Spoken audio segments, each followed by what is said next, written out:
ఒక హెచ్చరిక. బాన్సువాడ బాన్సువాడ బాన్సువాడ బాన్సువాడ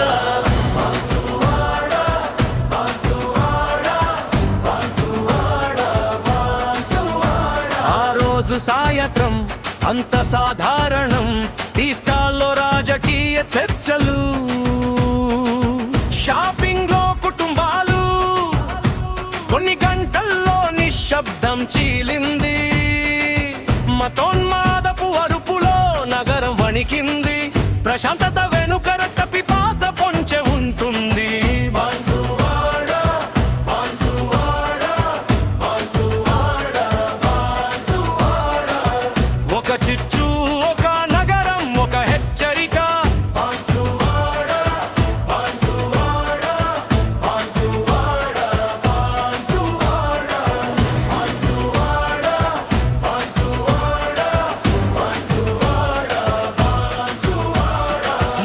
చిన్న వాగ్వాదం స్కెట్తో మంటగా మార్చారు. మాటలు రాళ్ళుగా రువాయి, ఆ రాళ్ళు రక్తం వెతికాయి.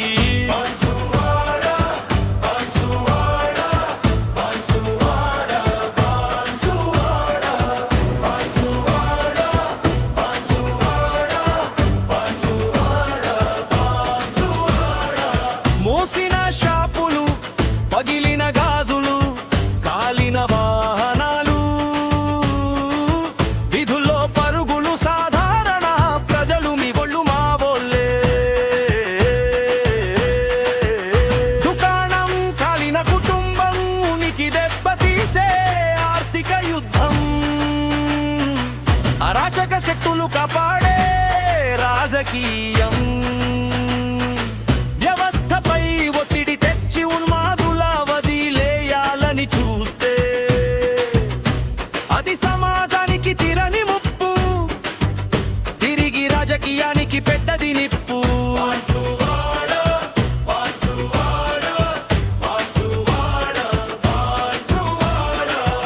ఒక చిచ్చు, ఒక నగరం, ఒక హెచ్చరిక.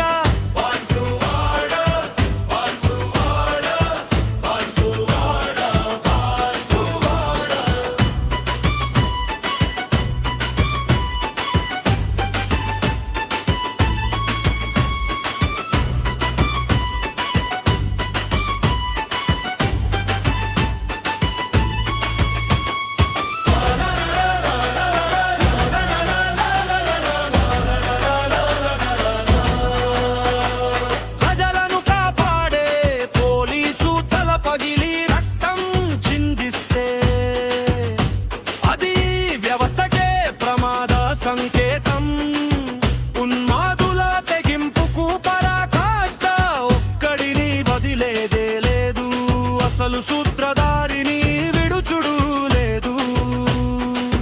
ఎక్కడున్నా ఏ ముసుగులున్నా చట్టం మిమ్ముల వెంటాడుతుంది, తగిన శిక్షలు వేస్తుంది. ఇది కేవలం గుంపు గొడవ కాదు, ఒక క్రిమినల్ కుట్ర మీద యుద్ధం.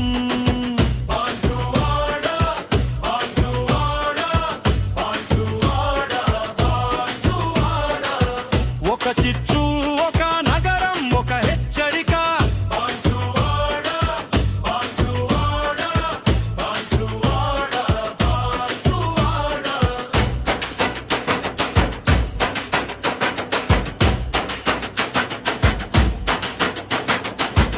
ఎవరు ఆవేశాన్ని రెచ్చగొట్టారు, వాట్సాప్ గ్రూపుల్లో విషం చిమ్మింది ఎవరు, అరాచక శక్తులు రెచ్చిపోతుంటే ఆ మేధావులు రాజకీయ నాయకుల మౌనం ఎందుకు?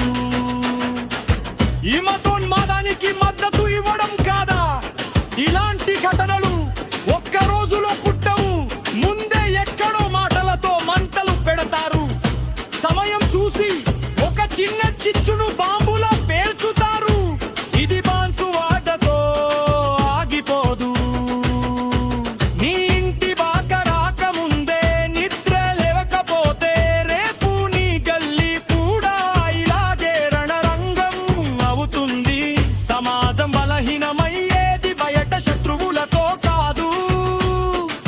లోపల పెరిగే ఇలాంటి విభజనవాద ఉన్మాదుల వల్ల రేపు మీ పట్టణం మీ వీధి ఇల్లు కూడా టార్గెట్ అవ్వచ్చు. జాగ్రత్త, వ్యవస్థను సవలం చేస్తే సమాజ